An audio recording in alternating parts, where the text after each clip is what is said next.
Hola, mi nombre es Daniela, yo soy parte del equipo de Esfera. Quería darle la bienvenida a todas las personas que se están conectando. Nos encanta ver su participación en los rush hours. Los rush hours, que ahora los llamamos los lunch hours, son un espacio para conectar un poco más, aprender algo nuevo y generar conversaciones sobre las cosas que nos importan. Hoy estamos con Álvaro Cedeño, que nos va a conversar sobre las 5 industrias y sus eventuales disrupciones, buscando mecanismos que nos permitan prepararnos mejor para el futuro que se acerca con aceleración exponencial. Quería recordarles a todas las personas que están conectadas que nos hagan preguntas o comentarios en la transmisión para luego integrarlas a la conversación. Y bueno, estoy aquí con Álvaro y con Roberto. Álvaro, para contarles un poquito sobre él, él es un consultor y emprendedor con temas de diseño de escenarios futuros, narrativa estratégica, bioalfabetización y política pública. Cuenta con 10 años de experiencia en entrenamiento de líderes interculturales, 12 años como diplomático y embajador, es consultor para Costa Rica Regenerativa y cofundador de Perfectible. Vive en San José con su esposa y 2 hijas. Me da muchísimo gusto estar acá y les quiero dar las gracias porque la verdad es que ha sido un desafío pensar cómo estructurar esta conversación que pudiera resultar estimulante para un grupo de personas que he llegado a conocer los últimos meses y años en realidad, que son los colaboradores de Esfera. Y entonces me han forzado a salir de mi zona de confort y eso es algo que siempre lo aprecio porque creo que he logrado aprender cosas nuevas en este proceso, así que quiero compartirles un poco de esta narrativa y de estos elementos que pues yo esperaría que también estimularan en quienes nos escuchan algunas ideas nuevas para movernos hacia adelante. El título, bueno, creo que el enfoque que le querría dar a esta conversación es sobre regeneración exponencial y creo que estamos viviendo en una época histórica bastante peculiar en la humanidad porque estamos viendo la urgente necesidad de regenerar el capital natural y los esfuerzos que se están haciendo para tratar de que eso suceda. Y a la vez estamos viendo el crecimiento exponencial de muchas industrias, sobre todo de tecnologías digitales. Pero creo que la pandemia del COVID-19 ha sido también una muy buena lección sobre lo que es crecimiento exponencial, que es la duplicidad de volumen en un periodo fijo de tiempo, ¿verdad? En un periodo que progresa en el futuro. Entonces, el número de casos de personas enfermas, si crece a una velocidad que se duplica cada, no sé, 18 horas o cada 3 días, no importa cuál es la periodicidad, pero si se duplica la cantidad, estamos en presencia de crecimiento exponencial. Así que me gustaría que habláramos sobre regeneración exponencial, cómo podríamos llegar allá. Si pudiera dejar posicionada una única cosa, así, si se les va la luz y pierden la conexión a partir de ahora, o si se aburren muchísimo con lo que estoy diciendo y se quedan dormidos, me gustaría que lo único que se llevaran fuera esta idea del desarrollo regenerativo. Y la forma como he diseñado esto es en función a la disrupción del paradigma tradicional que teníamos de la sostenibilidad. Estábamos acostumbrados a que nos decían que la sostenibilidad era el equilibrio entre lo económico, lo ambiental y lo social. Pero lo cierto del caso es que no existe tal equilibrio, porque primero, se miden indicadores diferentes en cada uno de ellos. Y segundo, hay unos que son más importantes que otros. Entonces los hemos reorientado en una jerarquía de estos tres valores. Para empezar, tenemos a la economía global, que es ese circulito azul. Y la economía global se refiere al intercambio de todos los bienes y servicios que hacemos en nuestra vida cotidiana, todos los seres humanos. No quiere decir solamente el intercambio por dinero, porque también es economía el trueque, también es economía la colaboración, también es economía hacerle un favor a otra persona, también es economía cuidar a los niños en la casa. Entonces, la economía global es todo ese intercambio de bienes y servicios que hacemos todos los seres humanos todos los días. Esa economía global está inserta dentro de las comunidades humanas. No hay economía sin humanidad, porque la economía consiste en la asignación constante de recursos escasos. Y yo sé que hoy en día hay una tendencia narrativa a hablar de movámonos hacia la abundancia y eso está bien, porque creo que nos hace cambiar la mentalidad de que, de que somos pobres y pensamos más bien en la mentalidad de que somos ricos, pero si pensamos en términos de agua potable, de aire limpio, de mares, de alimentos, de bosques, aún esos grandes recursos naturales del planeta son escasos. Entonces tenemos constantemente que estar reasignando esos recursos escasos entre quienes consumimos esos recursos. Pero bien, entonces, para que haya viabilidad económica en una comunidad humana, esa comunidad humana tiene que tener cierto grado de robustez, cierto grado de bienestar. Hoy en día habría inversionistas reticentes de invertir en algunos países donde las condiciones de vida humanas no son óptimas para que haya dinámica económica. Así que la economía depende de la comunidad humana y la comunidad humana está inserta, inmersa completamente dentro de la biosfera planetaria. Y la biosfera me la imagino como una delgadita membrana que recubre todo el planeta y en esa membrana es donde habitamos todas las formas de vida, porque 20 kilómetros para arriba en la estratosfera y 20 kilómetros para abajo en el subsuelo no hay vida. Así que es en esa biosfera donde se teje esa red de vida de la cual dependemos todos los seres que estamos vivos acá.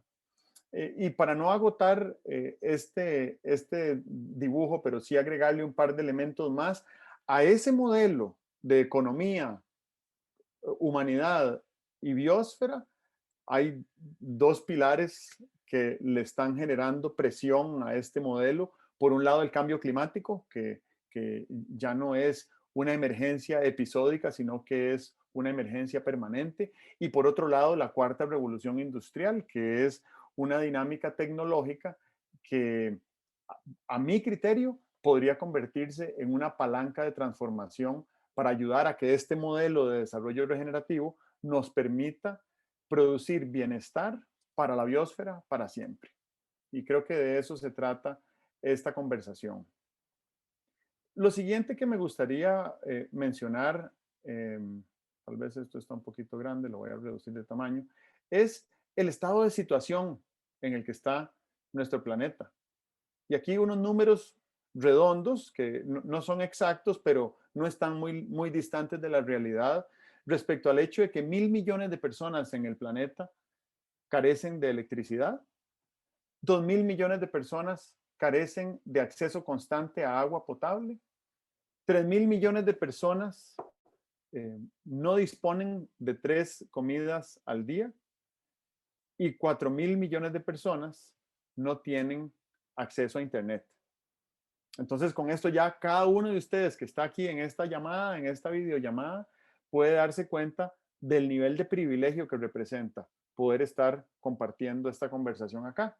Ya esto nos convierte en una minoría y si nos vamos más allá a lo que vamos a almorzar o a lo que desayunamos o a lo que cenamos, eso ya nos coloca en una posición, siento yo, ética de responsabilidad respecto a esas otras 3.000 millones de personas que no pueden alimentarse satisfactoriamente o las 2.000 millones de personas que ni siquiera tienen acceso a agua potable. Lo tercero es que estamos en un episodio histórico para la humanidad y para la vida en el planeta Tierra, incluso desde antes de que existiera el ser humano como lo conocemos hoy. Y es que estamos en presencia, o más bien en convergencia de múltiples crisis. Estamos en una crisis sanitaria, que es para todos conocida. Estamos en una crisis económica que la verdad uno no termina de saber a dónde termina un episodio de crisis y a dónde empieza otro y cómo está concatenada toda la economía global, como lo veíamos hace un rato. Entonces, estamos en presencia de una crisis económica, estamos en presencia de una crisis climática que estas últimas semanas se ha manifestado de manera muy intensa, rompiendo récords de temperatura en el hemisferio norte, con unos diluvios torrenciales que son aguaceros que deberían suceder con una periodicidad como de una vez cada 1000 años y están sucediendo 3 veces cada 10 años. Eh, una crisis de biodiversidad, se están extinguiendo docenas o quizás más especies de vida todos los días. Una crisis energética, ¿verdad? Estamos viviendo esa transición que nos va a llevar del final de la era del petróleo a la próxima era que será de energías limpias, renovables o de alguna otra fuente que no sea fósil, ¿verdad? La era de piedra no se terminó porque se acabaron las piedras y pues la era del petróleo tampoco se va a terminar porque se termine el petróleo, sino que estamos empezando a crear conciencia como comunidad global de que necesitamos tomar unas decisiones para que prevalezca y se preserve la vida en el planeta, lo cual va a requerir que se reduzca a un mínimo o posiblemente incluso erradicar las emisiones de carbono de origen humano, ¿verdad? Porque seguirá habiendo volcanes que hagan erupción y seguirá habiendo fotosíntesis que realizan las plantas y que respiran dióxido de carbono, pero las emisiones de carbono que genera el ser humano son el principal problema que tenemos hoy en día. Y la sexta crisis, que a mí me parece que es muy importante, tal vez la más importante de todas, es una crisis de liderazgo. Y aquí me refiero a 3 elementos fundamentales. Primero, una crisis de visión, ¿verdad? Que esto es básicamente la capacidad que tenemos de imaginar un futuro diferente, un futuro mejor, un futuro más próspero. A mí me gusta mucho pensar que la humanidad caminó desde el este de África hasta Argentina. Y para poder realizar ese recorrido, tuvo que echar mano a unas características particulares de liderazgo, una de las cuales fue la imaginación de pensar que al otro lado de ese mar o de ese lago o de esa montaña hay algo bueno, interesante, lindo que quiero conocer. Segundo, otro elemento de liderazgo fundamental es la estrategia, o sea, cómo diseñamos un plan para llegar allá. Y al respecto, uno de los elementos fundamentales que necesitamos en nuestro diario vivir y que lo realizamos todos los días, todas las personas, es gestionar acuerdos con otros. Y uno pensaría que esta es una tarea exclusiva de los funcionarios que están a cargo de la administración pública o de los políticos de un gobierno. Y la verdad es que todas las personas, todos los días, gestionamos acuerdos con otras personas. Eh, y lo que nos está fallando es la capacidad de diseñar y de gestionar esos acuerdos con masas críticas de personas que nos permitan movernos hacia adelante en la dirección de eso que estamos imaginando como un destino o un lugar más próspero. Y lo tercero es la comunicación y la posibilidad que tenemos de construir una narrativa que nos permita persuadir a otras personas de que tal vez vale la pena intentar cruzar ese lago o llegar al otro lado de esa montaña, ¿verdad? Y entonces ahí la comunicación fue vital cuando nuestra especie echó a caminar desde el este de África y recorrió todo el sureste asiático, se dio una vuelta por Australia y al final subieron los mares y se tuvo que quedar ahí pegado y luego subió por todo el este de Asia, atravesó Rusia, cruzó el Polo Norte y bajó por las Américas hasta llegar a Argentina. Para poder hacer eso, tuvo que ser capaz el ser humano de contarse historias, de dónde venimos y en qué creemos y hacia dónde vamos y por qué. Y hoy en día, ¿cuáles son esas historias?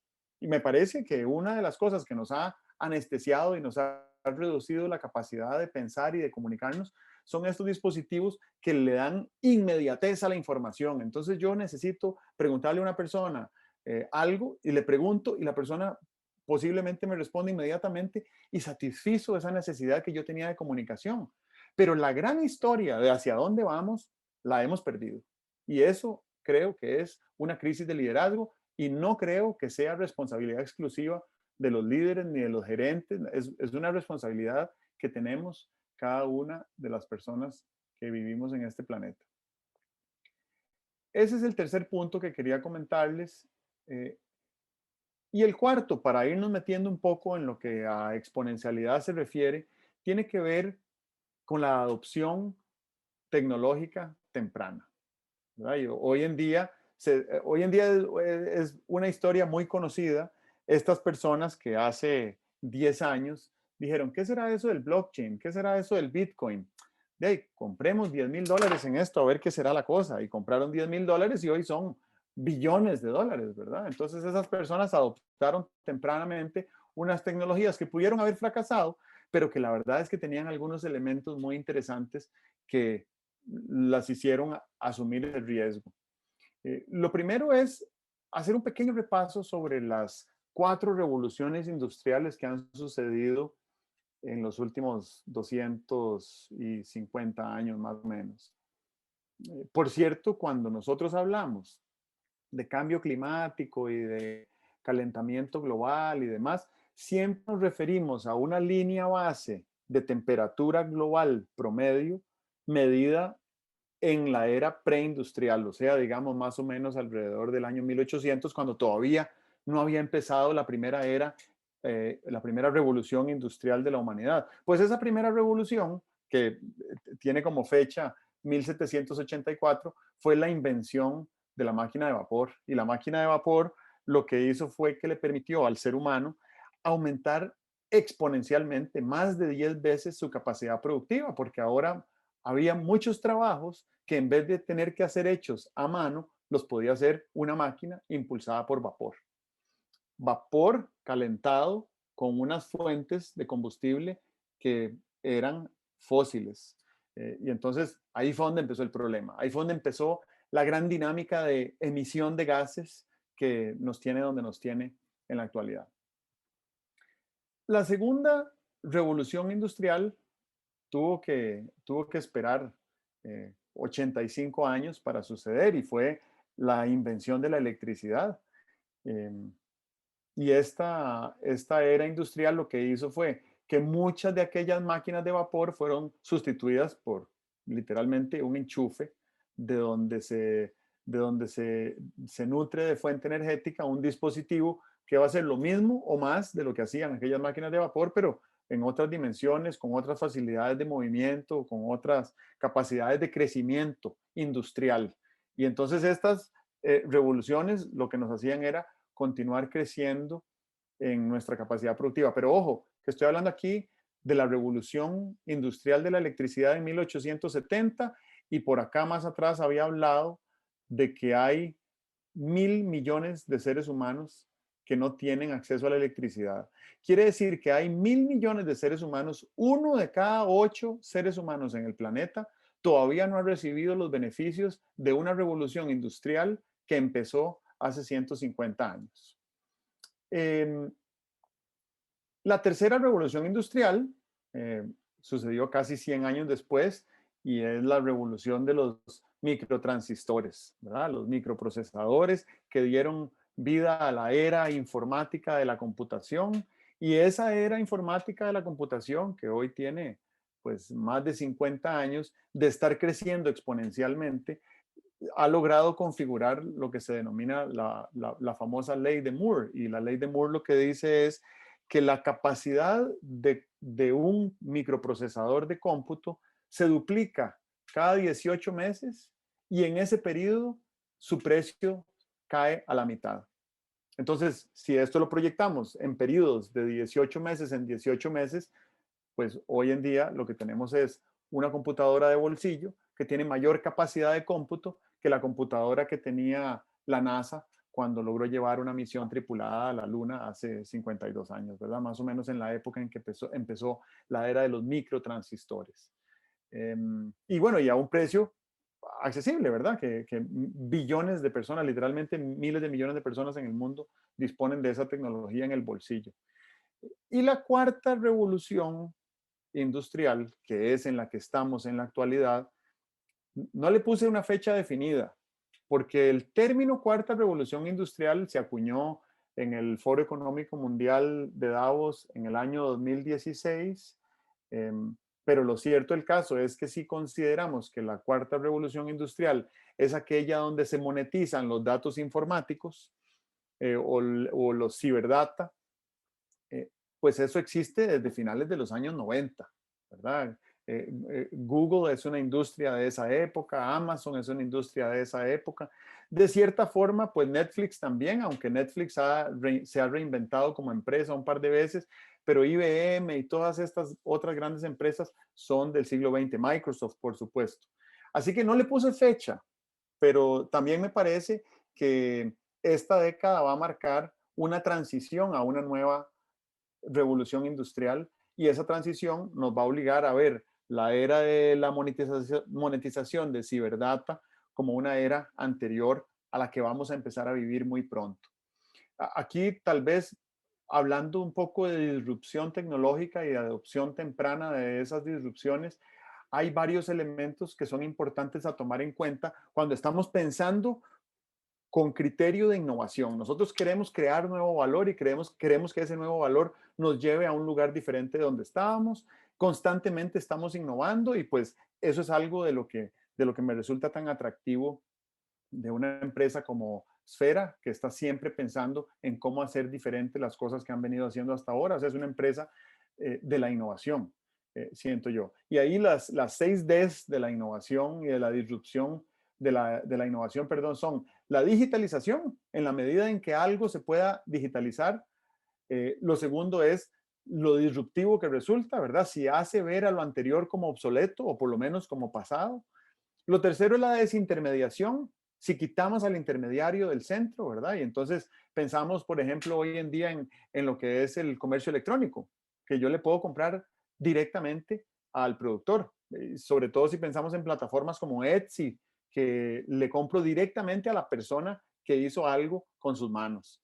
Y esa desintermediación es muy interesante porque le permite crecer en valor a quien produce y le permite crecer en valor también a quien consume y no solo medido en función de precio.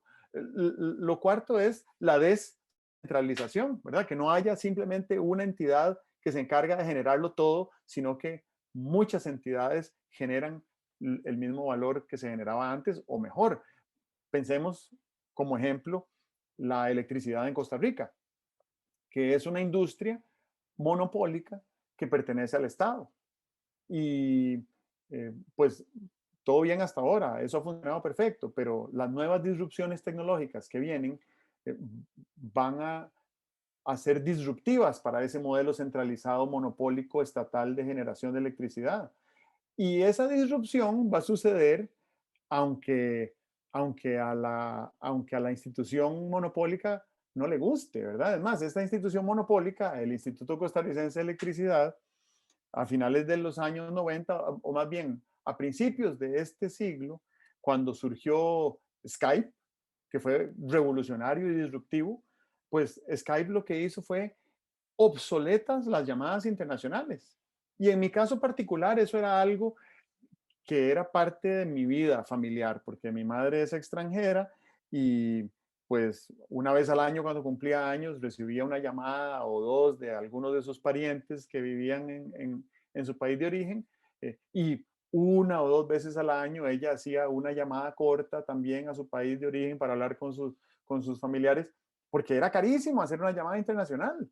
Y cuando surgió Skype, de repente nos puso en las manos una herramienta para hacer llamadas internacionales a costo cero. Y el ICE, el Instituto Costarricense de Electricidad, intentó por vía de ley que se prohibiera el uso de Skype. Y bueno, hey, mucha suerte, ¿verdad? Tratando de prohibir una tecnología disruptiva. Lo mismo me parece que pasó cuando surgió WhatsApp y entonces los mensajes de texto que tenían un precio y que costaban no sé cuántos céntimos o colones por mensaje, eh, desaparecieron porque ahora hay una herramienta de mensajería que hace lo mismo y quizás hasta un poco más a un costo cero, ¿verdad? O por lo menos a un precio unitario cero. Y con la energía va a suceder lo mismo si pensamos en términos de energía solar, fundamentalmente, que eso le va a permitir a casi todas las casas o a por lo menos a casi todas las comunidades o a todos los cantones del país tener una producción descentralizada y que eso permita el consumo y una diferencia en los precios y demás. Eh, lo quinto es la desmaterialización y en la medida en que los bienes y servicios que intercambiamos en la economía ya no sean objetos materiales, entonces eso nos va a acercar hacia la disrupción. Les pongo un ejemplo. Estamos teniendo una conversación en una plataforma que se llama Zoom, que nadie puede tocar el Zoom. Nadie puede llevarse el Zoom en la bolsa. El Zoom es una colección de bits en un software que nos permite conectarnos y por esa conexión cobran un precio de suscripción, entonces yo pago feliz para poder hablar con otras personas, ¿verdad? Y además no solo hablar, es colaborar y co-crear y trabajar.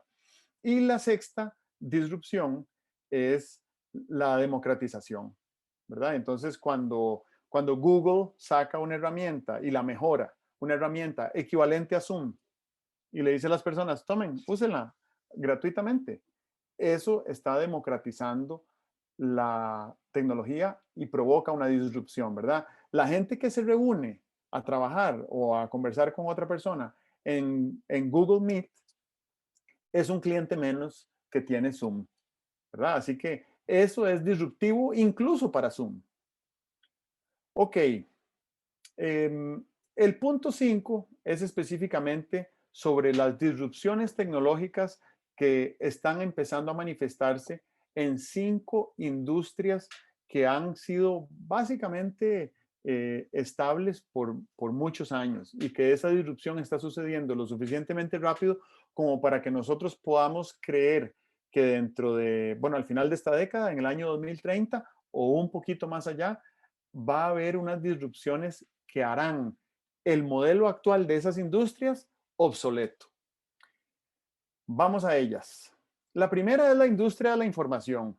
Estamos en la cuarta revolución industrial. Yo siento que estamos en el final de la cuarta revolución industrial porque muy pronto, si no es que ya en muchos países, entramos a la era del 5G, que es una tecnología que da mayor velocidad de conexión, mayor ancho de banda y menor latencia en la conexión a Internet inalámbrica y alámbrica también, ¿verdad? Entonces, esa quinta revolución industrial nos va a permitir hacer una enorme cantidad de cosas que hoy no son posibles, como por ejemplo la telecirugía, y que si una persona en Nosara, Guanacaste, tiene un problema de salud y necesita una intervención quirúrgica, puede ir a una clínica donde hay un quirófano y ese quirófano es literalmente un robot y ese robot es operado por un médico cirujano experto en cirugía y en robótica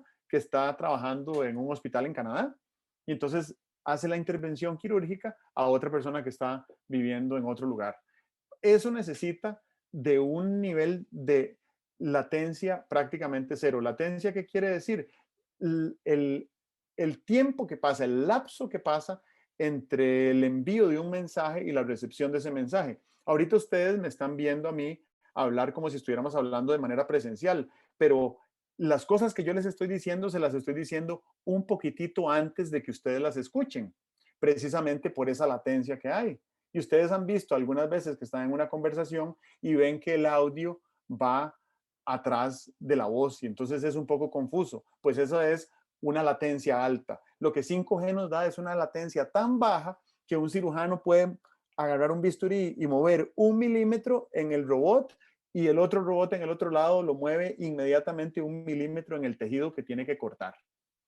Ese tipo de cosas nos va a permitir la quinta revolución industrial o el 5G, ¿verdad?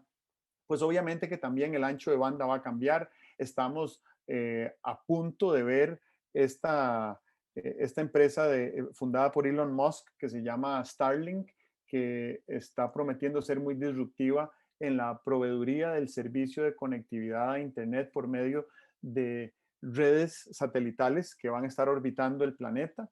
Y eso tiene algunas complicaciones y algunos problemas, pero me parece que ya es llevar la conectividad a Internet a otro nivel. Y para darles un ejemplo de lo que esto significaría, si hoy en día el gobierno de Costa Rica quisiera conectar con Internet de banda ancha y de alta velocidad a todas las escuelas y colegios públicos del país, le costaría más o menos 350 millones de dólares, que no es tanta plata en esa industria de telecomunicaciones. Pero cuando ya esté funcional, Starlink, la empresa de Elon Musk, costaría llevar Internet de alta velocidad y de banda ancha a todas las escuelas y colegios públicos del país 7 millones de dólares al año, como una suscripción, ¿verdad? Entonces uno piensa que estamos viendo el final de esos cables pegados en los postes que están ahí de reserva para cuando sea necesario tirarle cable a otra persona que compró o que se suscribió a Internet, sino que ahora la conexión a Internet va a ser vía satelital y lo que se necesita es una pequeñita antena parabólica en el techo del edificio o de la casa. Lo otro que está cambiando en materia informática y que el 5G lo va a hacer posible es que va a haber más vehículos autónomos, vehículos aéreos autónomos, ¿verdad? Digamos, drones. Eh, y entonces los drones, una de las cosas que necesitan, además de energía, es una gran capacidad de ancho de banda para mantenerse en la misión que están llevando, ¿verdad? O sea, es un aparato que funciona a control remoto y ese control remoto, entre más grande sea el dron, más necesario es que esté conectado permanentemente y que no se interrumpa esa conexión. Entonces es vital que se tenga una red de comunicación a Internet que sea más robusta de la que es en la actualidad. Otra tecnología que está cambiando en materia de la información son las famosas denominadas DAOs, ¿verdad? Que son organizaciones autónomas descentralizadas. Y esto realmente lo que quiere decir es una reorganización de las entidades humanas en torno a una tecnología como lo es el blockchain, que estaba citando hace un ratito, ¿verdad? Pues el blockchain, ¿qué es lo que hace? Automatiza la confianza, la trazabilidad y transparencia. Entonces ya yo no necesito confiar en nadie, estoy exagerando, pero ya no necesito confiar en nadie porque aquí tengo un certificado de autenticidad digital que es irreplicable y que dice que yo efectivamente tengo un derecho o un bien o una posesión o una obligación respecto a otra cosa.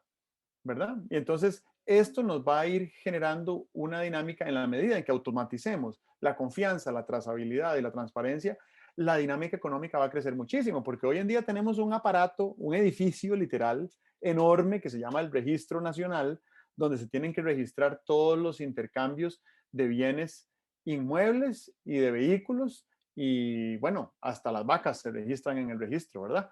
Y entonces en el momento en que el blockchain ya sea una herramienta que se ha difundido como mecanismo de información, pues uno se pregunta si será necesario seguir teniendo el registro nacional.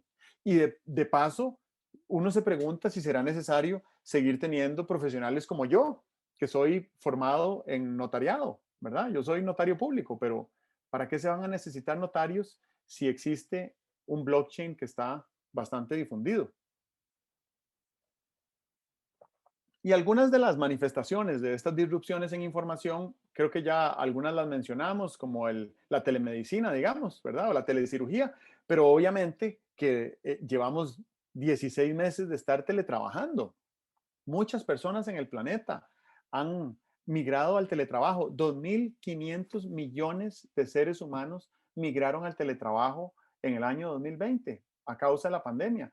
Imagínense la cantidad de experiencia acumulada que tenemos como civilización en lo que va de la pandemia en materia de teletrabajo. ¿Qué funciona? ¿Qué no funciona? ¿Qué nos gusta? ¿Qué no nos gusta? ¿Qué nos cansa? ¿Qué nos entretiene? ¿Verdad? Y eso nos va a dar un gran avance más allá de la pandemia.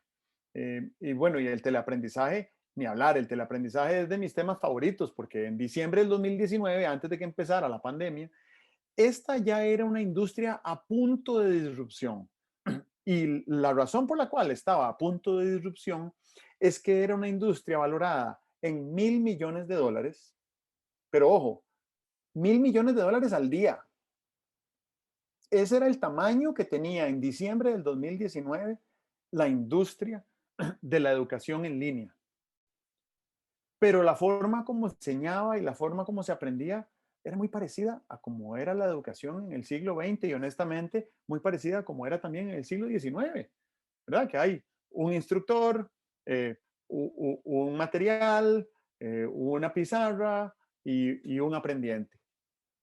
Pero de pronto vino COVID y entonces todavía no sabemos cuál es el futuro del aprendizaje en línea. Lo que sí sabemos es que hoy el protagonista de la industria de la educación es el aprendiente. Y entonces el año pasado Google lanza una plataforma de cursos en línea sobre temas que son importantes para el futuro de la empresa y de muchas otras empresas de esa industria digital y le dice a la comunidad global, el que quiera puede llevar estos cursos y toma 20 semanas, requiere 5 horas de trabajo por semana y cuesta, no sé, $500 o menos inclusive, $150. Son precios bastante accesibles. Y la persona que hace esos cursos, si aprueba la materia, puede ser contratada inmediatamente por Google, aunque sea un menor de edad, aunque sea una persona que vive en un lugar donde no se va a desplazar a un centro geográfico diferente. Y eso cambió por completo la educación, los incentivos, los costos. Y además deja manifiesto esto que les acabo de decir, que la responsabilidad y el protagonismo de la industria de la educación a partir de ya está en el aprendiente. ¿Ok? Bueno, y hablé un poquito del comercio electrónico. Yo creo que todos se dan una idea más o menos de por dónde va eso. Esa es la primera industria que está a punto de transformarse aún más de lo que ya se había transformado, la información. La segunda industria, la de la energía, y creo que ahora cuando estaba hablando del ICE, que aprecio y admiro, por cierto, pero que creo que no tiene la apertura necesaria para aprovechar esta disrupción, nos va a traer un cambio en la revolución solar. Y si hablamos de cambios exponenciales, los costos de manufactura de los paneles solares hoy son 300 veces más bajos de lo que eran hace 20 años. En el año 2000 uno decía, bueno, el año 2000 la energía solar existe, es posible, pero era cara. Hoy en día es 300 veces más barata, ¿verdad? O la energía geotérmica, la tecnología para alcanzar la energía que proviene de los volcanes es cada vez más barata. Y no solo es más barata, si yo hago una instalación geotérmica, que Costa Rica tiene muchas desde hace más de 40 años y tiene dos más en camino en, en Rincón de la Vieja, en Guanacaste, esa energía permite funcionar 24 horas al día. Mientras que una represa hidroeléctrica, por ejemplo, que es una tecnología muchísimo más antigua, requiere estar apagada 16 horas del día. O sea, solo puede funcionar 8 horas del día porque hay que darle mantenimiento, hay que enfriar las máquinas y tal. No, la geotermia puede funcionar 24 horas del día y requiere mantenimiento una vez cada 40 años. Entonces, si nosotros logramos utilizar esa tecnología para extraer las fuentes energéticas de nuestros volcanes, a propósito que los tenemos, porque no todos los países los tienen, entonces la abundancia energética y los costos de esa energía podrían caer significativamente. ¿Y por qué es importante esto? Bueno, porque justamente estamos entrando en una era de energía para la movilidad que tiene más que ver con el hidrógeno, por ejemplo, o con el hidrógeno verde si es producido con energía limpia y renovable, lo cual nos posiciona como país, a Costa Rica, en un lugar exquisito, porque ya tenemos una matriz eléctrica casi 100% renovable, tenemos abundancia de recursos, sol, viento, volcán, biomasa inclusive, y la posibilidad de convertirnos en productores y exportadores de ese hidrógeno verde para que los buses y los camiones y los carros en otros países como Alemania y China, que ya manifestaron interés en eso, puedan comprarnos energía, digamos, baterías que nosotros producimos aquí en Costa Rica. Ok, y creo que esa es una transformación bastante evidente. Lo que no sabemos es qué va a pasar con el ICE cuando eso suceda, porque el día que yo pueda instalar unos paneles solares suficientemente eficientes aquí en el techo de mi casa a bajo costo, que ni siquiera tengo que comprar los paneles. me los instala una empresa que es dueña de los paneles y yo lo que le compro es la electricidad, yo no le compro el aparato, ¿verdad? No sabemos qué va a pasar porque yo voy a dejar de ser suscriptor del ICE y entonces eso probablemente va a ser disruptivo para la institución. Eh, la tercera industria que también está por transformarse es la industria del transporte, en parte por esto que estamos hablando del hidrógeno y de otras fuentes energéticas de almacenamiento de energía, ¿verdad? Otras tecnologías de almacenamiento de energía, lo que significa las redes de recarga. Y voy un poco más allá, porque si pensamos que el transporte va a dejar de ser, y creo que lo comentábamos, dentro de 20 años vamos a decir, ¿cómo puede ser que nosotros dedicábamos tantísimo tiempo y tantísima energía a manejar una máquina? Si esa máquina se maneja sola, bueno, dentro de 20 años se va a manejar sola o incluso dentro de menos, ¿verdad? La ciudad de Ginebra, en Suiza, donde viví 5 años, se convirtió en una de las primeras ciudades en el mundo donde las empresas que tienen producción de carros autónomos pueden probar esos carros en las calles. Entonces, yo ya tuve la experiencia de viajar en un carro que no lo maneja nadie y es una experiencia diferente, y es una experiencia que yo la prefiero, porque a mí me parece un gasto de mi tiempo y de mi energía tener que manejar un carro. Así que toda esa transformación que la veamos como el transporte visto como un servicio, va a ser altamente disruptivo, ¿verdad?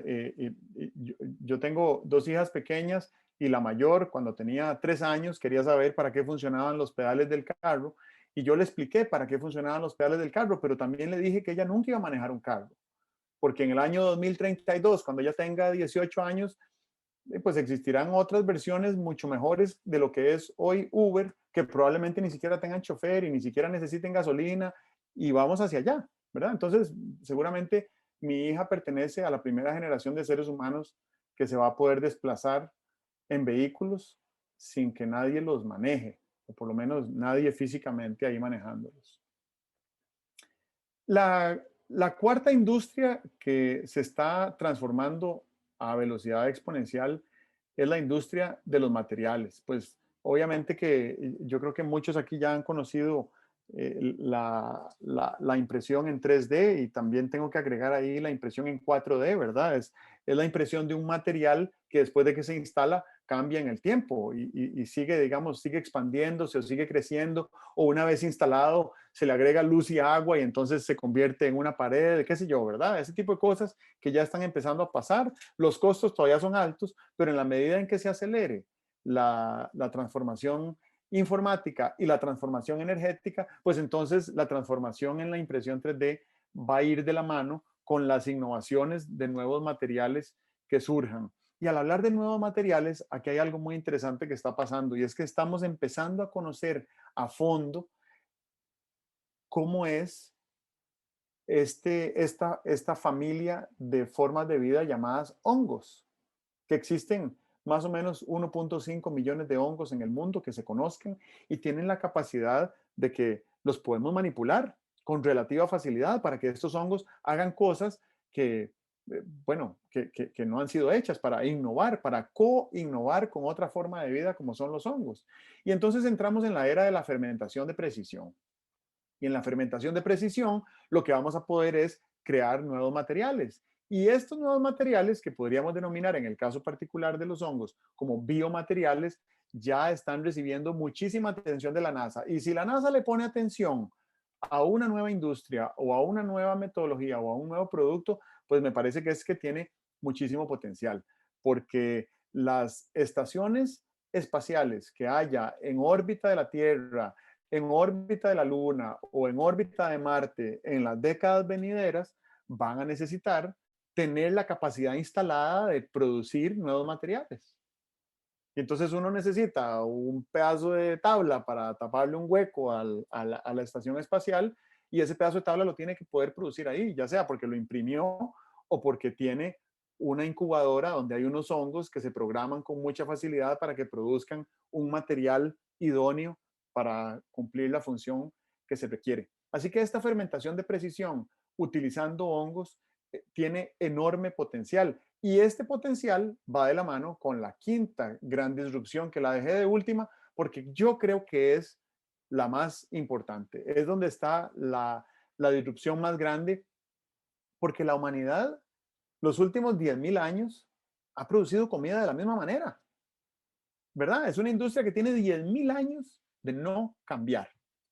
Y de repente tenemos hoy en día la capacidad de comer hongos o de producir alimentos con hongos que son altísimamente proteicos, que crecen muy rápido, que crecen en múltiples climas, que crecen de manera descentralizada. Si nos vamos a las 6 Ds de la innovación, bueno, imagínense lo que puede pasar cuando haya una granja de hongos que sea completamente digital, ¿verdad? Y que sea un equivalente como a una bodega de Amazon que le mande a uno los hongos que uno necesite para, bueno, para alimentarse. Y además es un hongo en forma de torta de carne o es un hongo en forma de camarón. Y entonces uno sigue teniendo la misma experiencia, pero con otro valor nutritivo, con otra capacidad de producción y probablemente también con otro precio. Entonces, con la alimentación pasa un poco parecido a como pasa con la electricidad. Hoy en día, los últimos 100 años, nos fuimos hacia la centralización en la producción de alimentos y tenemos,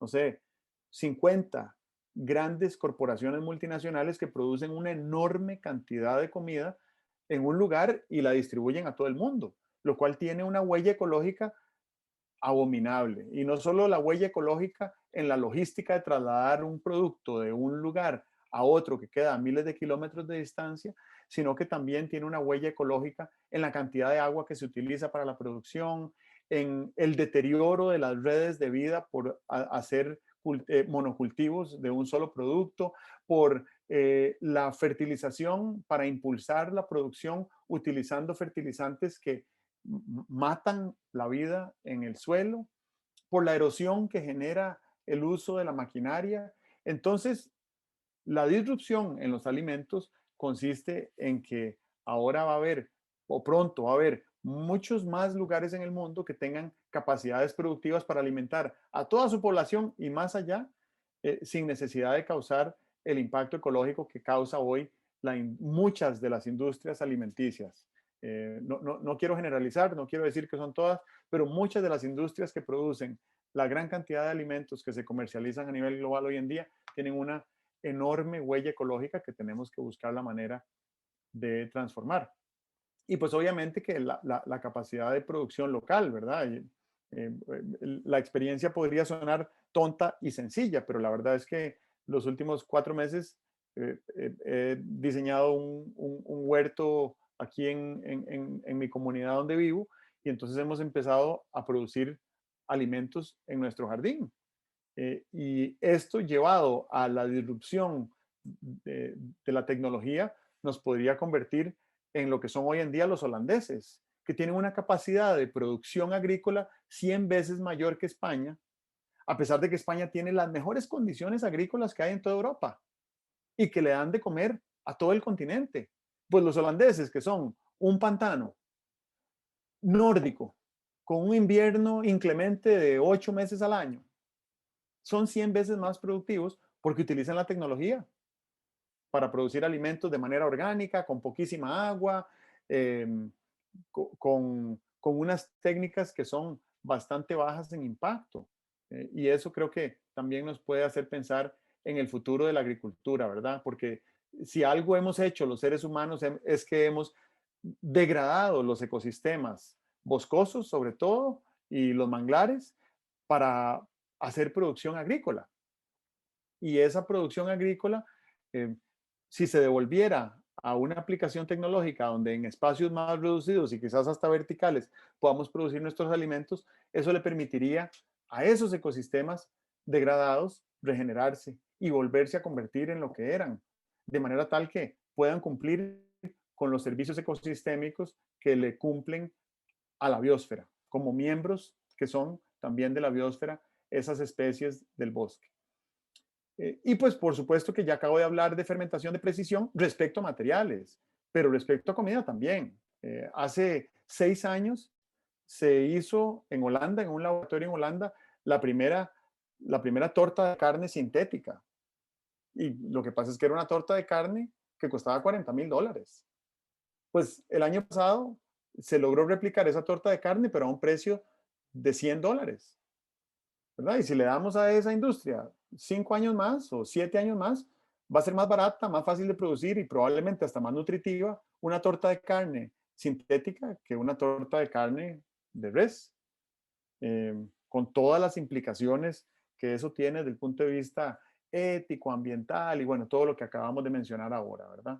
Bien, esas son las 5 grandes disrupciones tecnológicas que ya están sucediendo y que se están acelerando a una velocidad exponencial y que probablemente dentro de 10 años sea muy evidente que han llegado a cambiar la forma como concebimos nuestra dinámica de vida. Y lo último que quería era hacer un ejercicio imaginativo de qué haríamos si tuviéramos una varita mágica para podernos adaptar a esas disrupciones tecnológicas. Y yo diría que hay dos que son fundamentales. La primera es la bioalfabetización, que es eh, hablar el lenguaje de la vida, entender qué significa esa membrana delgadita que recubre el planeta, esa biosfera que somos, ¿verdad? Y pensar que de lo que se trata la dinámica económica, política, social, incluso espiritual, si ustedes quieren meter ese tema en la conversación, es que nosotros seamos como especie capaces de generar bienestar para la biosfera para siempre. Porque si nuestro modelo económico logra generar bienestar para la biosfera para siempre, literalmente estamos salvados y probablemente vamos a vivir con la mejor calidad de vida y bienestar que haya vivido cualquier generación de seres humanos antes que nosotros. En eso consiste la regeneración del capital natural. Y la palabra capital natural no es del apetito de algunos grupos de personas. Creo que por razones ideológicas, y está bien, es válido, yo lo acepto, ¿verdad? Yo preferiría no tener que hablar de capital natural y poder hablar simplemente de biosfera. Pero creo que el capital natural nos permite vincular la biosfera con los incentivos económicos necesarios para que podamos producir bienestar para la biosfera para siempre. O sea, no podemos negar que estamos en un mundo donde existen esos incentivos y donde existe la idea de una economía, que significa la asignación de recursos escasos, como lo decíamos al principio. Eh, lo, lo siguiente dentro de la varita mágica que a mí me gustaría poder tener es ser más conscientes de la biomimesis, que es nuestra capacidad de imitar a la naturaleza. Em, los bosques son aulas vivas, donde podemos aprender una enorme cantidad de cosas. Yo no sé si alguna vez, bueno, han visto la cáscara de un maní, ¿verdad? La cáscara de un maní, ¿quién la diseñó? La diseñó la planta de maní, que diseñó una cáscara perfecta para cubrir la semilla, para mantenerla en las condiciones óptimas para su reproducción. Pero bueno, nosotros las cosechamos y nos comemos el maní y botamos la cáscara, pero ¿qué podemos aprender de esa planta de maní? El diseño de esa cascarita, que es de una fibra vegetal que se produjo sin energía, sin fuerza, sin contaminar, sin agroquímicos, que es totalmente biodegradable. Y entonces aquí nosotros estamos hablando de diseño, cuando en realidad tenemos a un montón de maestras y maestros ahí en el bosque diseñando cosas que nosotros ni cerca estaríamos de poder diseñar. Así que me gustaría muchísimo pensar que las comunidades en el mundo, que estamos más cerca de la naturaleza, podamos ser más conscientes de ese enorme potencial educativo y de inspiración que hay en otras formas de vida. Y eso me lleva a la sexta revolución industrial, que me gusta denominarle sexta revolución tropical, porque me parece que se va a incubar en el trópico. Y es una revolución donde la vida converja con la tecnología. Y para que eso suceda, la tecnología va a tener que imitar a la naturaleza. O sea, la tecnología va a tener que pasar a través de la biomimesis a incorporar ideas y conceptos y soluciones que provienen de la naturaleza. Y creo que ese es uno de los principales potenciales que tiene un país como Costa Rica, porque aunque no es el país más biodiverso ni más boscoso del mundo, pues si yo me pongo a comparar cómo es Brasil, por ejemplo, que es el ecosistema más biodiverso del planeta en el Amazonas, pero donde vive la mayoría de personas en Brasil, para poder llegar al Amazonas tienen que subirse 6 horas en un avión. Mientras que aquí en Costa Rica, o por lo menos si uno está en cualquier lugar de este país, maneja media hora en cualquier dirección y llega a un microclima donde hay especies completamente diferentes, ¿verdad? Así que yo siento que aquí existe ese potencial para que se incube la sexta revolución tropical.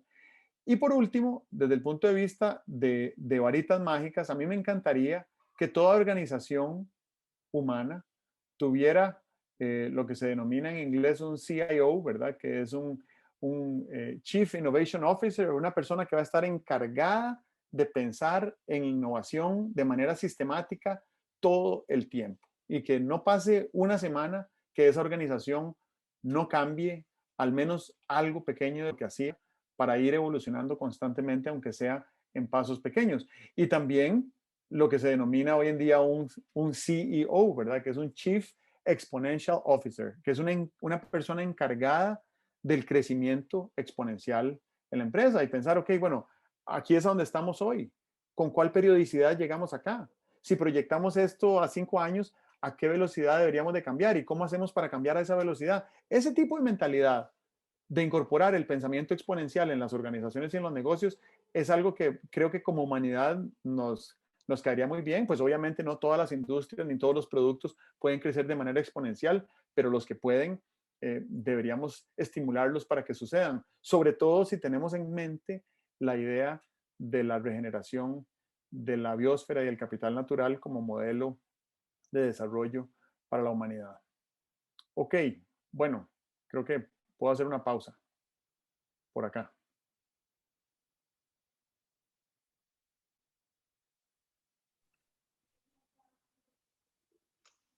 Buenísimo, Álvaro. No sé si querés en la pausa porque tenemos bastantes preguntas en Facebook. No sé si querés que vayamos a aclarar, viendo algunas de esas o preferís terminar y las vemos todas al final. Como... No, por pausa quiero decir que ya terminé. Ah, ok. Wow, muchas gracias, de verdad. A mí también me generó muchas preguntas. Aquí tengo algunas que escribí, pero voy a dejar que mejor sea Dani la que lidere, que es la que sabe. Álvaro, muchas gracias por toda esa introducción. Yo sé que dijiste que eso estaba fuera de tu zona de confort, pero a mí no me pareció del todo. Em, Te lo agradezco mucho. Rob, ¿qué te parece si empezamos con un comentario de Facebook? El primero que hicieron. Dice así: ¿cómo se pueden conciliar los esfuerzos por sanar el cambio climático cuando los gobiernos y bancos centrales de todos los países buscan crecer su Producto Interno Bruto de manera infinita en un mundo con recursos finitos? Estas entidades están dispuestas a hacer todo lo necesario por crecer y esto va contra de la mejora en cambio climático. Bueno, me parece que la pregunta es muy elaborada y contiene suficientes detalles como para saber que ahí está incluido un diagnóstico de un conflicto, o sea, de una incompatibilidad que tiene que transformarse, ¿verdad? El Producto Interno Bruto es una herramienta teórica, solo que la transformamos en una herramienta práctica y entonces hoy en día los países miden el Producto Interno Bruto como si eso fuera sinónimo de bienestar.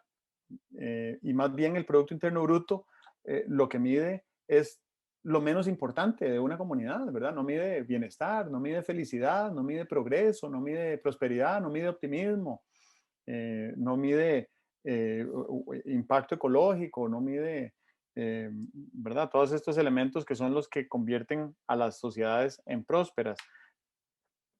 Sin embargo, yo creo que es importante también entender que para ser líderes en la turbulencia en la que estamos, necesitamos navegar las polaridades. Entonces necesitamos de esta mecánica de medición de PIB y necesitamos que haya un contraste de esta mecánica y buscar de qué manera podemos irnos acercando a un modelo nuevo donde lo que midamos sea lo que es realmente importante, ¿verdad? Y que el PIB se convierta en una medida secundaria que no determina ni el nivel de desarrollo, ni el nivel de bienestar, ni el nivel de robustez de una comunidad.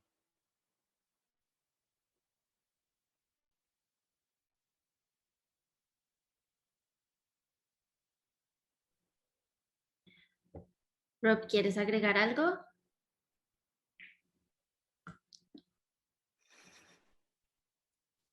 Em, luego está, ¿dónde entra la distribución de información gratuita en la disrupción? Eso sería en la descentralización. Em, es un tema importante este, porque si uno se pone a pensar que, si uno cree que el acceso a información que nos da una empresa como Google o una empresa como Facebook es gratuita, creo que tenemos que revisar un poco lo que significa gratuito para nosotros, porque la verdad es que nosotros somos el producto que ellos están vendiendo, y están monetizando a partir de que nosotros entramos a hacer una búsqueda y demostramos interés en un producto o en un servicio o en una información, y entonces se genera una dinámica económica monstruosamente grande, pero no es tan gratuita. Sí sería muy interesante pensar que parte de la disrupción que debería suceder en algunas de estas industrias es el equivalente a lo que sucedería si una plataforma como Uber, donde yo me inscribo como usuario o me inscribo como chofer, me hiciera codueño de esa plataforma. Y entonces, al final del mes, entre todas las personas que tomamos viajes y a todos los choferes que se les pagó por su trabajo, eh, hay un remanente, digamos, un remanente que se convierte en un estímulo adicional para que yo siga usando la plataforma. Si yo utilizara ese modelo en Facebook y a mí se me pagara una fracción de céntimo por cada like, pues pasaría más tiempo metido en Facebook, porque estoy haciendo plata dándole like, ¿verdad? Y no es porque hacer plata sea importante, sino porque es una empresa enormemente lucrativa que está lucrando a partir de mis likes, ¿verdad? Y entonces, bueno, ¿qué va a pasar cuando haya una plataforma cooperativa alternativa que busque traer un poco más de justicia a la forma como se comparte la información gratuita? Pero no estoy seguro si esa era la orientación de la pregunta.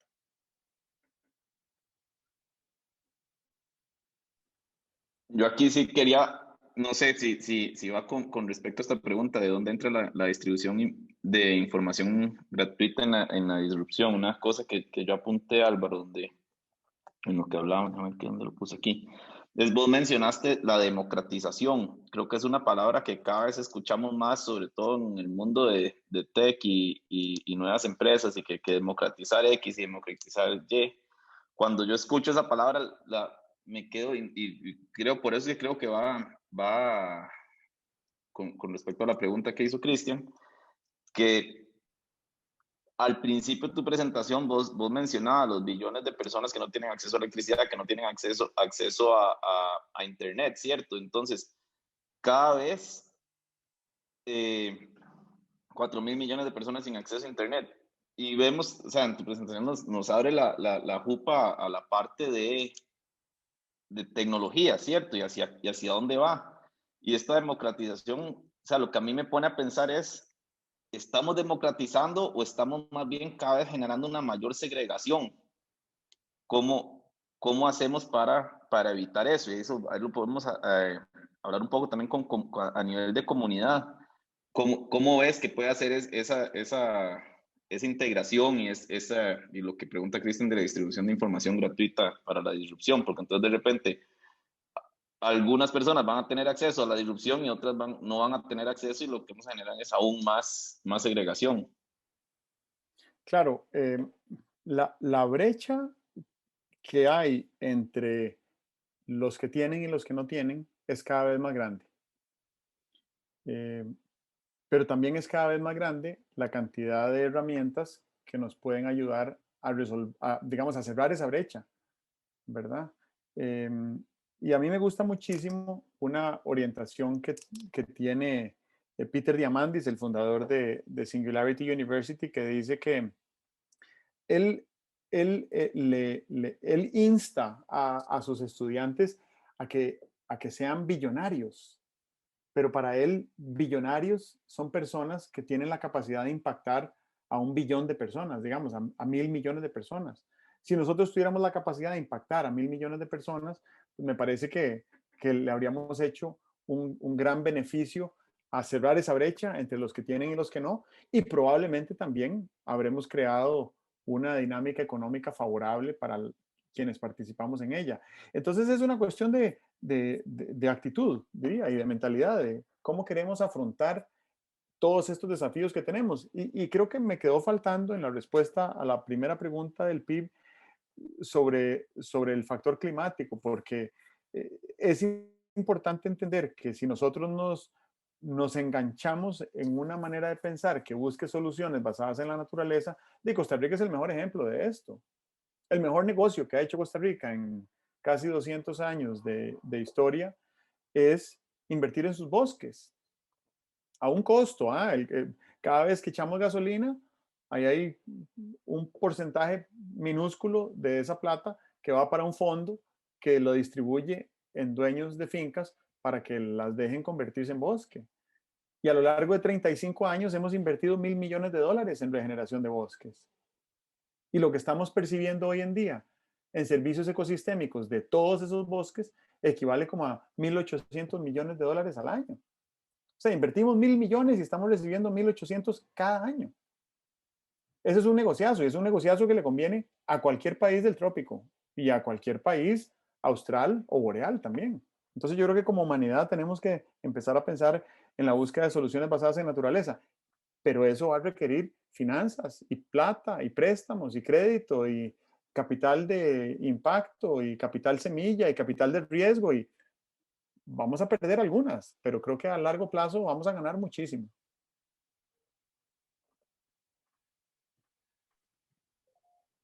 Gracias, man.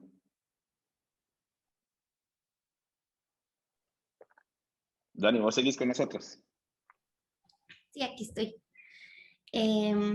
La siguiente pregunta que tenemos de Sergio Santana dice, al evaluar las revoluciones industriales y las 6 disrupciones bajo un lente microeconómico fundamental, nos damos cuenta que las relaciones básicas comerciales no cambian. Como consecuencia, los mercados se ajustan y perpetuamos los problemas fundamentales globales. Su pregunta es, ¿cómo nos alejamos de ese esquema económico base?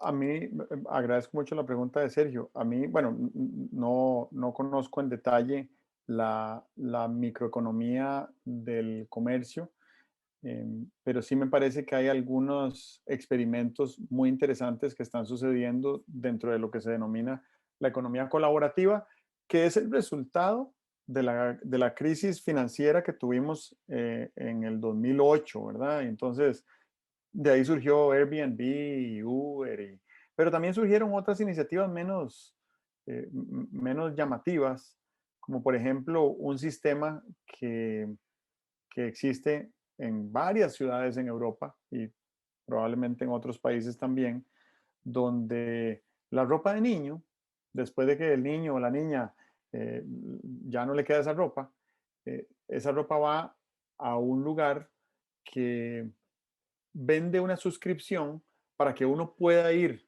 una vez cada mes a llevar ropa que le quede a la hija de uno para usarla durante un mes o durante el tiempo que quiera, a cambio del pago de una suscripción. Entonces es una ropa que quién sabe quién la compró por primera vez, pero la usan muchísimas personas antes de que pues ya son inservibles. Entonces de repente empieza a tener sentido hacer ropa para niños de muy buena calidad para que duren lo que dura una camiseta de adulto, que dura, no sé, muchos años, ¿verdad? Y muchas usadas. Porque entonces, si 100 niños pueden usar la misma camiseta, pues qué importa que cueste, no sé, $10, versus una camiseta de $1 que después de 4 meses ya tiene huecos. Entonces, todo lo que puede estar surgiendo de la economía colaborativa me parece que está cambiando la forma como nos relacionamos nosotros en el comercio. El comercio electrónico está cambiando la forma como nos relacionamos unos con otros, porque es la manera más eficiente que hemos tenido como civilización para encontrarnos productores y consumidores en el mercado de manera precisa, a bajísimo costo ecológico, ¿verdad? Yo no tengo que desplazarme de donde estoy para entrar en un mercado virtual donde puedo encontrar exactamente lo que quiero y ordenarlo, y pues el bien es el que se desplaza para llegar a donde estoy.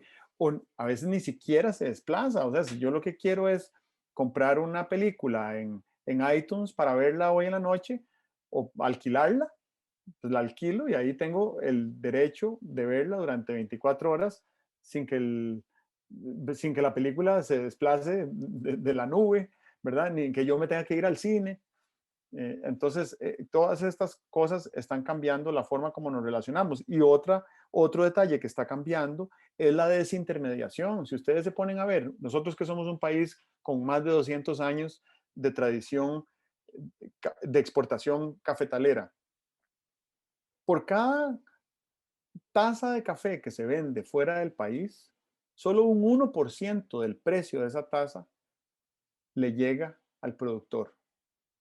El resto del dinero, bueno, mucho del dinero se queda en el vendedor final, ¿verdad? Que muchas veces lo que tiene es una marca comercial o un punto específico en un lugar de una ciudad que tiene un valor superior, y entonces la gente está dispuesta a pagar más caro por esa taza de café que en otro lugar. Pero el resto del dinero se queda en las manos de un montón de intermediarios que lo que hacen es mover la cosa de un lugar a otro. Pero hoy en día, eh, el consumidor final, o por lo menos el vendedor final de la taza de café, se la puede comprar directamente a un productor aquí en Costa Rica o en cualquier lugar del mundo. Y eso me parece que es una alteración, una disrupción de esas industrias como las conocíamos hasta ahora.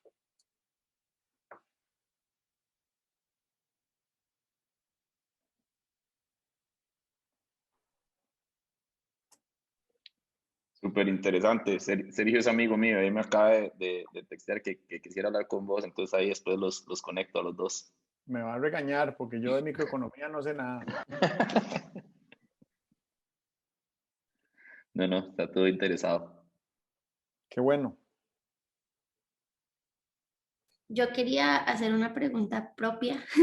Em, Algo que yo valoro mucho o veo en sistemas que funcionan tiene que ver mucho con la reciprocidad. O sea, nosotros no solo imitamos la naturaleza, usamos sus recursos, sino que hay algo que nosotros devolvemos para que las cosas realmente funcionen en una visión a largo plazo, que el planeta siga sano, que haya un futuro.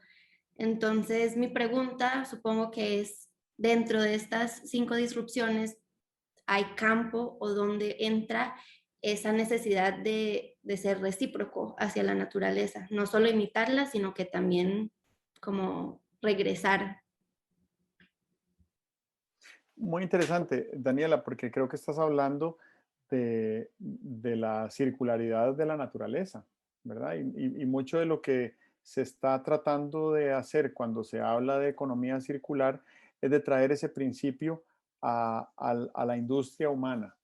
Em, y uno, por ejemplo, puede pensar en una industria de bebidas que obtiene agua de la naturaleza, la utiliza para lavar y para procesar y para esterilizar y para, para producir, y después los residuos los filtra y los purifica para devolvérselos a la naturaleza en la misma condición en la que los obtuvo. Digamos que eso es un ejemplo de reciprocidad con la naturaleza. Pero también podemos pensar un poco más ampliamente en función a que cada residuo industrial pudiera convertirse en un insumo industrial o biológico de algún otro proceso. Entonces no es estrictamente que de aquí volvemos a la fuente, sino que de aquí vamos a otra cosa que eventualmente va a enriquecer la fuente. Y por eso es que, pensando en términos de reciprocidad, hablábamos de eh, producir bienestar para la biosfera para siempre, ¿verdad? Esto acá, que yo creo que si siguiéramos esa lógica, entonces estaríamos hablando de una reciprocidad que se expande a todo lo amplio del planeta y que se extiende a futuro de manera indefinida, ¿verdad? De manera tal que lo que necesitamos entender es que la basura no existe. Lo que existen son residuos que resultan de procesos industriales o biológicos, ¿verdad? O sea, la planta de maní, cuando se revienta la cáscara y la semilla cae para producir nueva vida, esa cáscara es un residuo, pero no quiere decir que es basura, porque eso se reintegra al suelo y probablemente lo fertiliza también, lo nutre, ¿verdad? Entonces, la idea es pensar de manera lo más amplia posible, sobre todo que los seres humanos somos la única especie que tiene capacidad de pensar de manera holística para ver cómo hacemos para que nuestro quehacer económico e industrial tenga siempre esa vocación de generar bienestar para todas las formas de vida y de manera indefinida.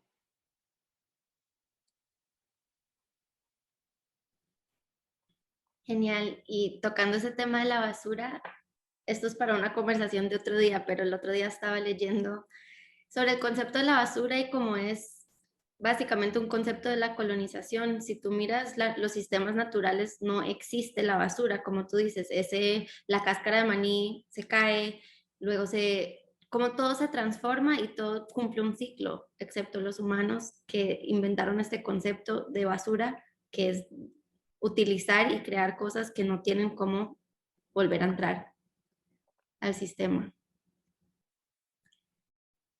Creo que nos da chance para una pregunta más. Rob, no sé si quieres darle tú o si agarramos de Facebook.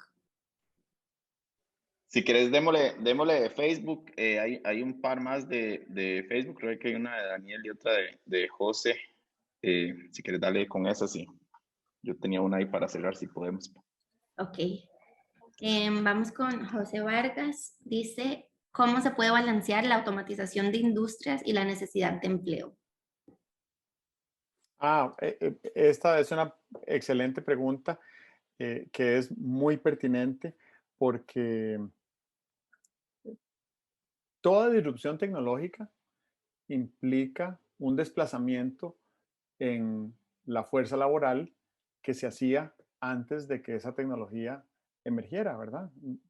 No sé, desde que inventamos un molino para moler granos, pues eso dejó sin trabajo a alguien, ¿verdad?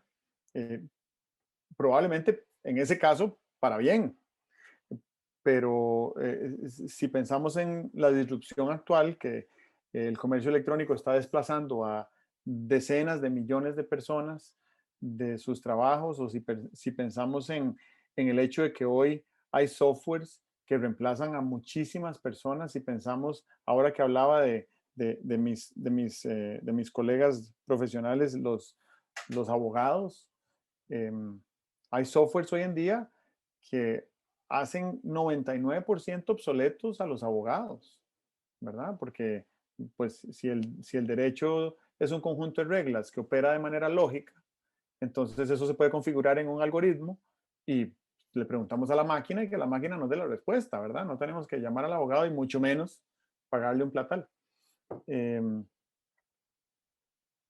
Y hay una historia que a mí me gusta muchísimo porque cuando en Estados Unidos estaban debatiendo políticamente, se trasladaban de las operadoras de teléfono, que eran mujeres, prácticamente todas, que se encargaban de desenchufar un cable y conectarlo en otro lado para que dos personas pudieran hablar por teléfono, a la automatización de la llamada telefónica, donde yo podía directamente llamar a alguien, lo que se dijo fue, y vamos a dejar sin trabajo a 250,000 personas. Además, son 250,000 mujeres y cómo vamos a hacer esto. Y hubo una discusión. Y al cabo de esa discusión, pues se optó por la automatización de la llamada telefónica. Esas 250,000 mujeres dejaron de hacer ese trabajo, pero pasaron a hacer algún otro.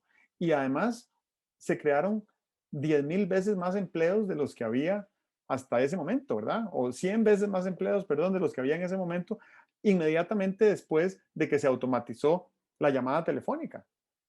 Entonces se quedó sin trabajo una persona, pero por cada persona que se quedó sin trabajo, 100 personas más lograron crear un trabajo nuevo.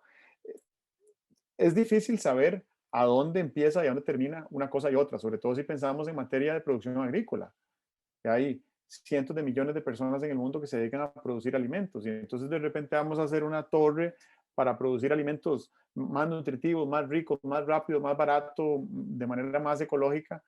eh, ¿Y qué va a pasar con esos cientos de millones de agricultores en el mundo? Bueno, o sea, aquí lo que me parece es que también tenemos que entender que la cultura tiene que convertirse en un constreñimiento de la innovación y que nosotros deberíamos de ser capaces de respetar las formas en las que diferentes personas en el mundo optan por vivir, ¿verdad? No todo el mundo está tratando de ser millonario y entonces eso es respetable. Y me parece que ahí eso nos permitiría tratar de encontrar un balance entre la automatización que desplaza empleo y el respeto a las formas de vida de algunas personas, que honestamente yo creo que ningún ser humano hubiera querido nunca tener que pasar ni un día trabajando en una fábrica haciendo una sola cosa manual. Entonces, si algún día desaparece el obrero de fábrica, pues tal vez eso es un avance para la civilización. Y tenemos que verlo así también. Como decía temprano, y creo que lo mencioné ahora también, un día vamos a decir, ¿cómo puede ser que nuestros antepasados manejaban un carro?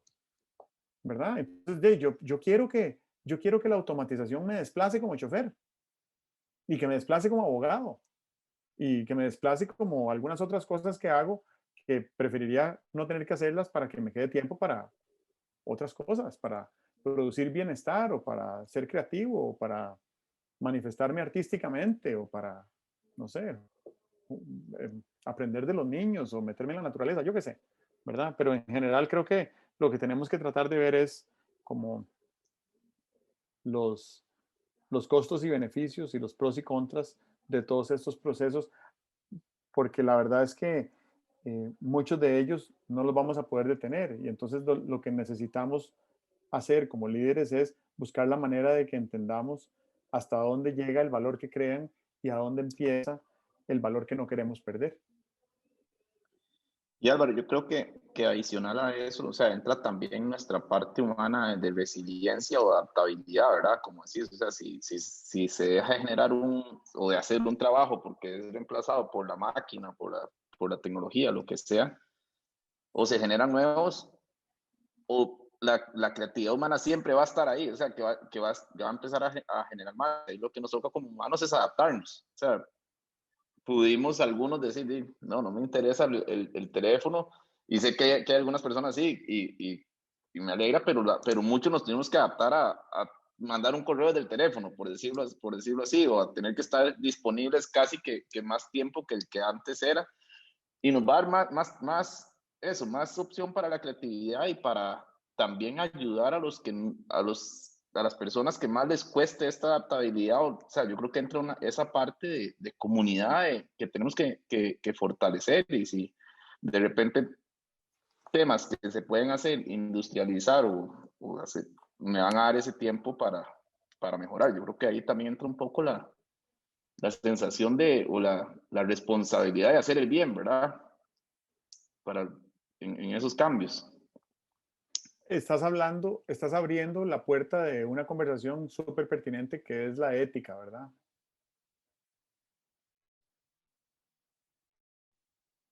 Creo que para otro momento. Sí, sí, ya estamos con ya Dani nos está haciendo ojos.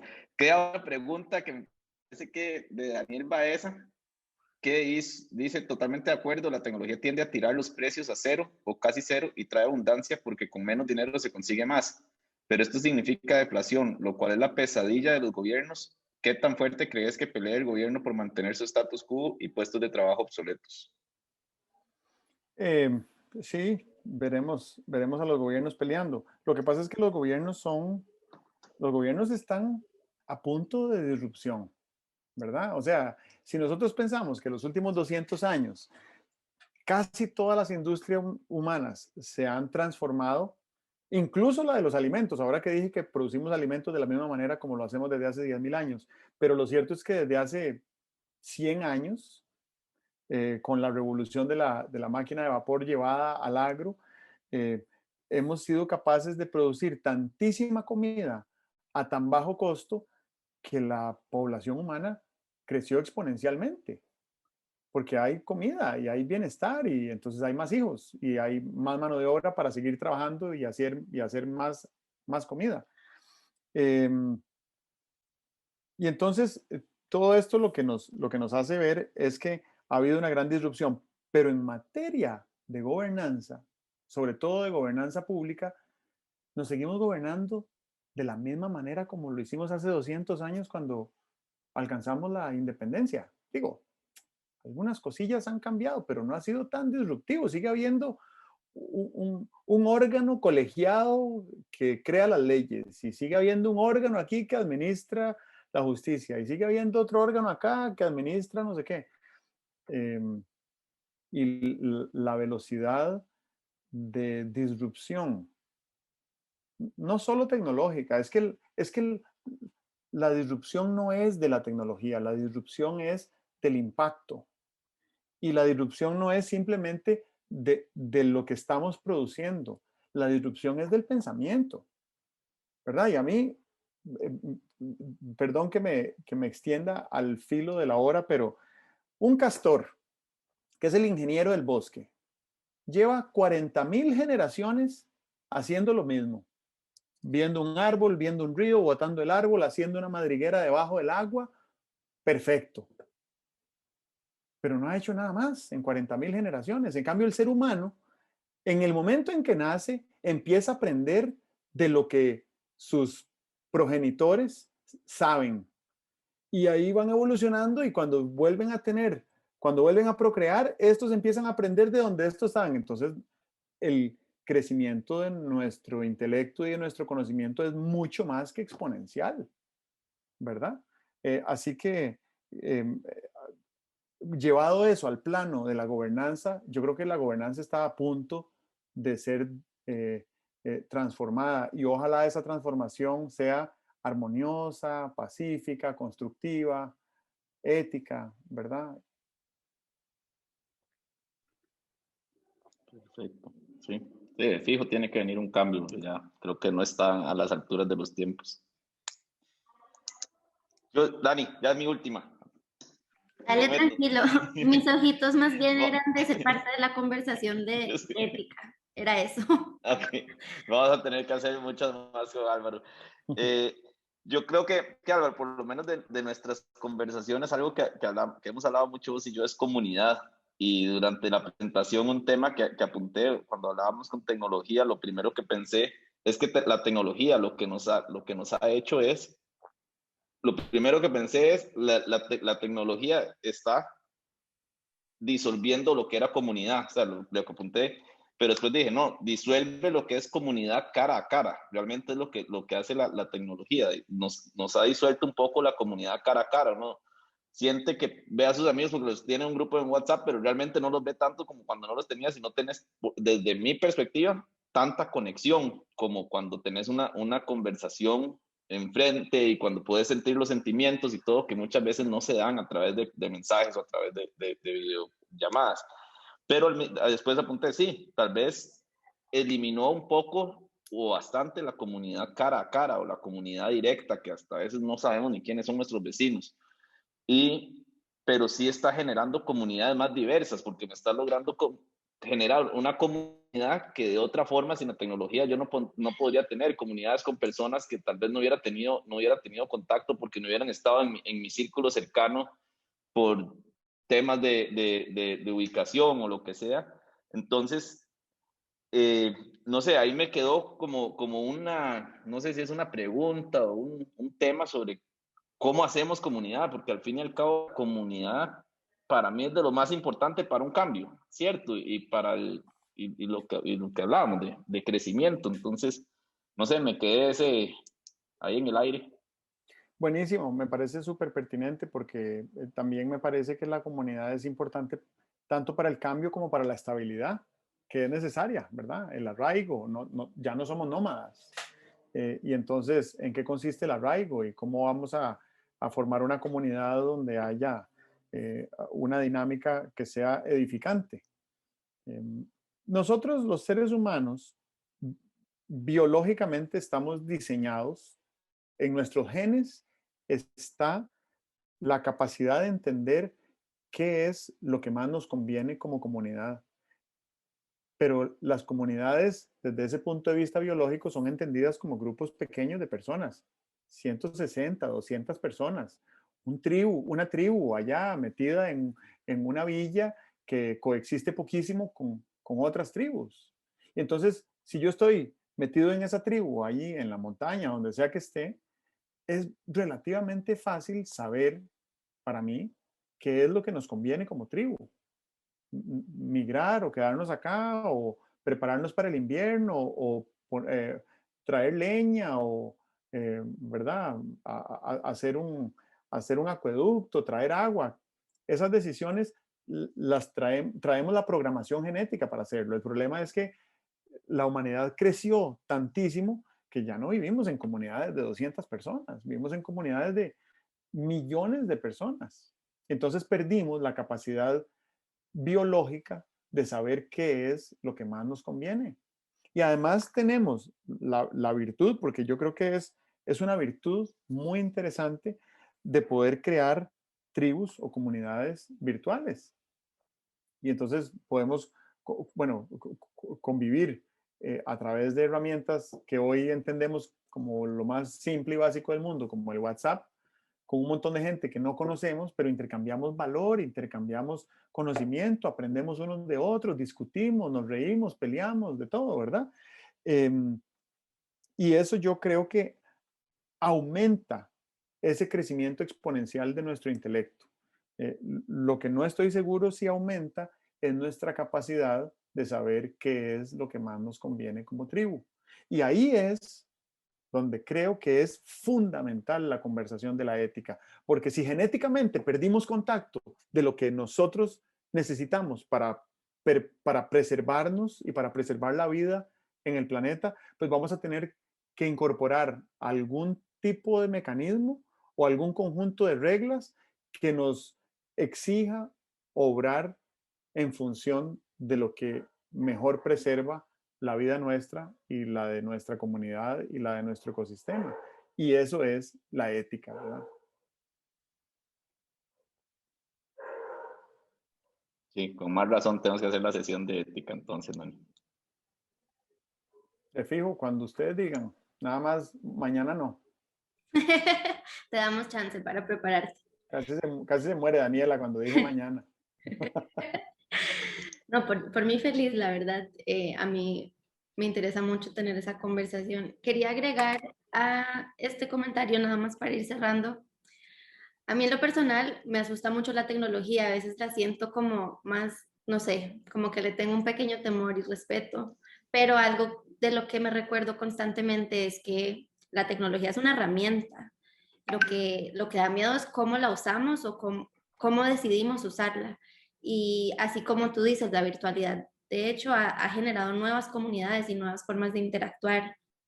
No necesariamente tiene que reemplazar lo que es comunidad de cara a cara, pero creo que sí nos puede ayudar a cuestionar qué es una comunidad. Es conocer a tu vecino, o la comunidad es que todos votan por el mismo presidente, o la comunidad es que todos los que viven dentro de parámetros establecidos, como hay diferentes maneras de verlo y creo que la virtualidad entra en parte de eso. Pero bueno, ya nos pasamos de tiempo, no sé, Rob, ¿quieres decir una cosita más, Álvaro? ¿No? Yo Entonces, para cerrar, sí, agradecerles de nuevo porque esto que compartí hoy, pues,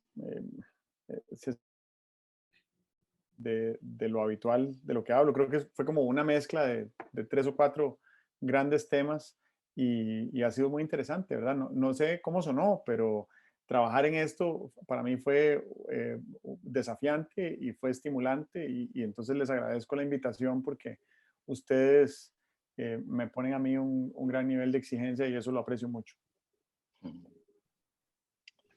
No, Álvaro, muchas gracias. Más bien, a mí me encantó. Creo que genera mucha conversación y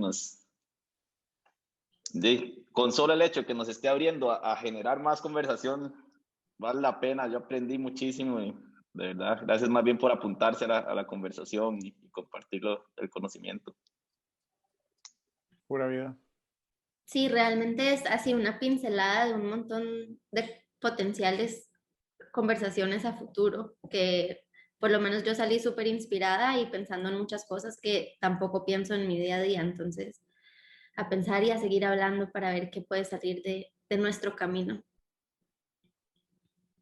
Muchas gracias, Buenísimo. Álvaro. Muchas gracias, Rob. Gracias a todos los Muchas que gracias, un abrazo a los dos. comentaron. Un abrazo. Chao. Chao. Gracias, chao.